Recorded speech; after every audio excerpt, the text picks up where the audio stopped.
I am finally revisiting Tears of the Kingdom on the Nintendo Switch 2. Now, I played this game back on the Switch 1, and I actually really enjoyed it. I thought it was great, but when it released on the Switch 2, I just needed to play it again. I needed to revisit it. Now, I should say that I actually didn't beat the Switch 1 version. I probably put 25, 30 hours into it. I never actually completed the main story, but now I'm working on a video where it requires me to beat Tears of the Kingdom, so I thought it was perfect for me to just revisit it on the Switch 2, and now I'm gonna give my impressions of how I feel about the Switch 2 version here on my second channel. Look at that. It all works out in the end, doesn't it? So after revisiting it 2 years later, oh my goodness, it's been 2 years. That's insane. What are my feelings about it? How is it? Well, first of all, I gotta just say that after 2 years later, I mean, it just feels so much fresher. The reason I didn't beat it in the first place was because right before Tears of the Kingdom came out, I replayed Breath of the Wild, and I actually beat that one for the first time before Tears of the Kingdom came out. So it was actually a very similar thing that happened. When Breath of the Wild initially released on the Switch 1,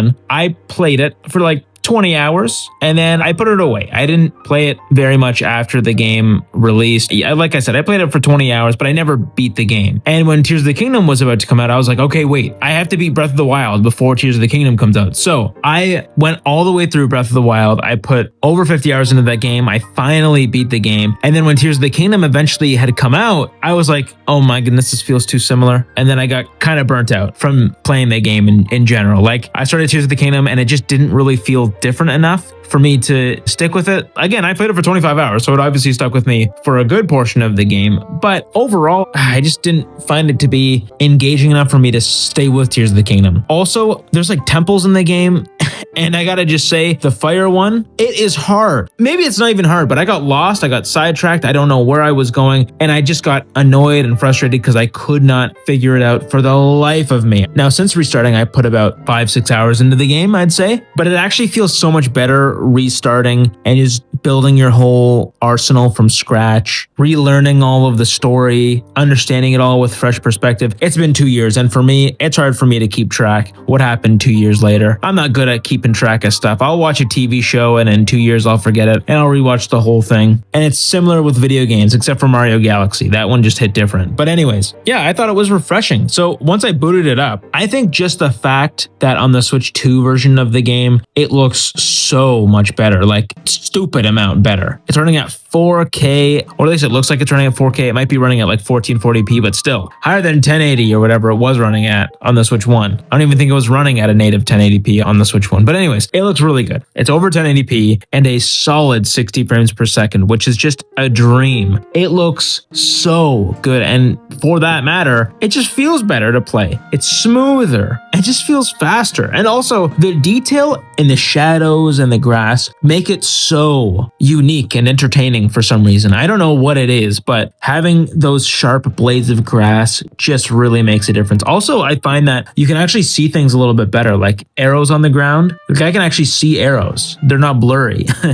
And yeah, textures. Apparently all the textures are reworked or at least upgraded and given here. The load times are faster as well. So overall, the Switch 2 editionness of it all, like this is amazing. There's been some argument of this not being worth an extra $10 on the Switch 2 because you need to pay the $10 upgrade fee for the Switch 2 edition if you're not a Nintendo 64 expansion pack NSO subscriber. But I gotta say, $10 upgrade for this, it's worth it. I have always said in my videos, like, okay, if there's a Nintendo Switch 2 edition that releases, I will pay $10 for a visual upgrade pack or whatever, higher frame rate, better textures, all that stuff. And then I'd pay $10 for extra content. So like for Kirby and the Forgotten Land, okay, $10 for that upgrade visually, and then $10 for those extra levels. Since this is only $10 more, then yeah, that's great. We're paying for the $10 visual upgrade. And I think that is absolutely worth it. If you're going to play it on the Switch 2, you essentially need to purchase this. And I don't say that very often, but it's just a completely different experience. There are a lot of frame rate hitches in the Switch 1 version of Tears of the Kingdom, especially if you use the Ultra Hand ability. But here, it's perfect. Like, there is no frame dips whatsoever that I can see. So yes, out of everything I have to say so far, this looks and runs fantastic. But how about the game itself? How do I feel about the game? Well, kind of like I mentioned, it hits different now because it just feels like a brand new game, just in general. It's been long enough from when I initially started playing it to now that makes me really enjoy how how this feels. I think one of the main elements of this game is the building and the creation tools like the fuse and the Ultra Hand. Are they fun and fresh? Well, I'll be honest, when I first initially played the game, I found that this creation tool, it was a little too creative. There were some puzzles that I really struggled with, to be honest. And I feel like there's so many different ways to tackle one specific thing. It can get a little jarring at times, or maybe annoying because the way that I did it might not work perfectly. Now, that is a good or a bad thing. I love the fact that there are so many different ways to do one thing, but also because there are so many ways to do one thing, some things might take me longer than they really should. And also, I just don't feel like I'm that creative of a guy when it comes to building and creating these vehicles or fun weapon abilities. I just feel like I always forget about things I can do in this game. There are just so many things to do and keep track of. And I'm just not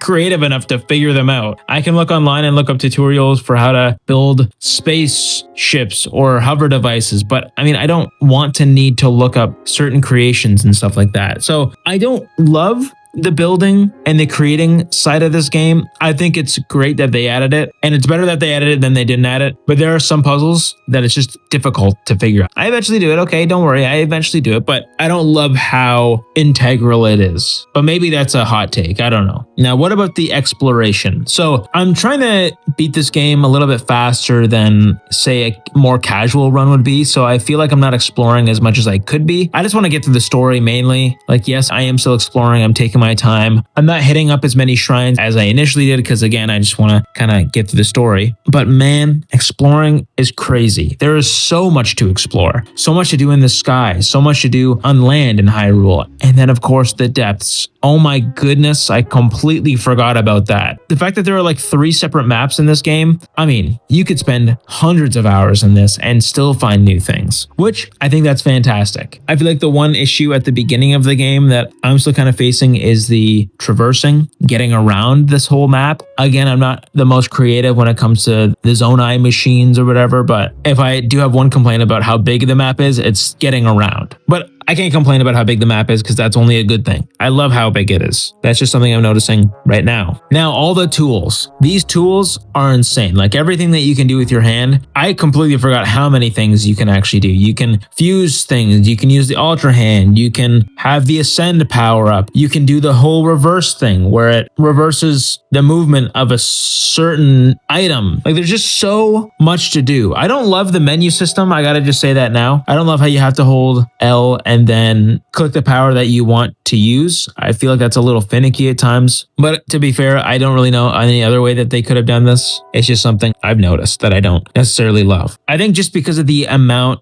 of things you can do in this game, it can get pretty complex and complicated when it comes to the controls. But overall, you just got to play it for a while and then you'll get used to it. So I have no major issue with that, at least after I get used to it. Now, the Switch 2 version does bring something else to this game that the Switch 1 version doesn't have. I haven't used it yet, but there's now Zelda notes, which is kind of crazy. It can help you track down things you haven't found in the game yet, like Korok seeds or the memories. You can also share your Zonai creations, which, you know what, now that I think about it, would be a little bit easier for me to kind of get into creating these other big creations so that I don't need to like concoct them in my brain. I can just find them on the Zelda Notes app or on the Nintendo Switch 2 app. So I definitely feel like now I should utilize that. I just thought about this now, but I haven't actually used Zelda Notes yet. I think it's going to be unique and useful if you go for 100%, but I'm not quite doing that yet. But I gotta say overall, for new people who haven't actually played Tears of the Kingdom or even Breath of the Wild, I would say this is definitely worth jumping into if you have a Switch 2 and you haven't played them yet. I would start with Breath of the Wild for sure because, you know, that's the first game. And I would say overall, I think Breath of the Wild is just a little bit better when it comes to the story, or at least as a beginner, because everything is so fresh. In Tears of the Kingdom, it's like everything is fresh in a way, but it's essentially just building on what Breath of the Wild was. They're not changing much to this game really at all, aside from the crazy amount of content. So if I were you and and I hadn't played any of these games. I'd start with Breath of the Wild, go through the story, and then you don't need to do 100%. You don't need to go through everything. I mean, you can, but the thing is, you're going to be revisiting all of Hyrule again on the Switch 2 version in Tears of the Kingdom. So I just play Breath of the Wild story, jump right into Tears of the Kingdom. These definitely are the definitive versions of these games. I also got to say, the physics in these games, I know I'm kind of going back and forth everywhere here, but I'm thinking of this. Like, I can't believe how solid these physics are. The way that enemies flop around after you've hit them, how great battling feels and shooting your arrow, and how it all works seamlessly with the Switch 2 hardware. It feels great. How you feel in the sky flying around. Oh my goodness. They really did nail it and polish this up like crazy. So overall, I think these are really great games. Tears of the Kingdom is fantastic so far, and I think having a new Switch 2 perspective, having a brand new save, rebuilding everything, just looking at it with a fresh set of eyes, especially on the Switch 2, I think I'm really going to enjoy this game. Probably more than I enjoyed it on the Switch 1, or even maybe Breath of the Wild for that matter. So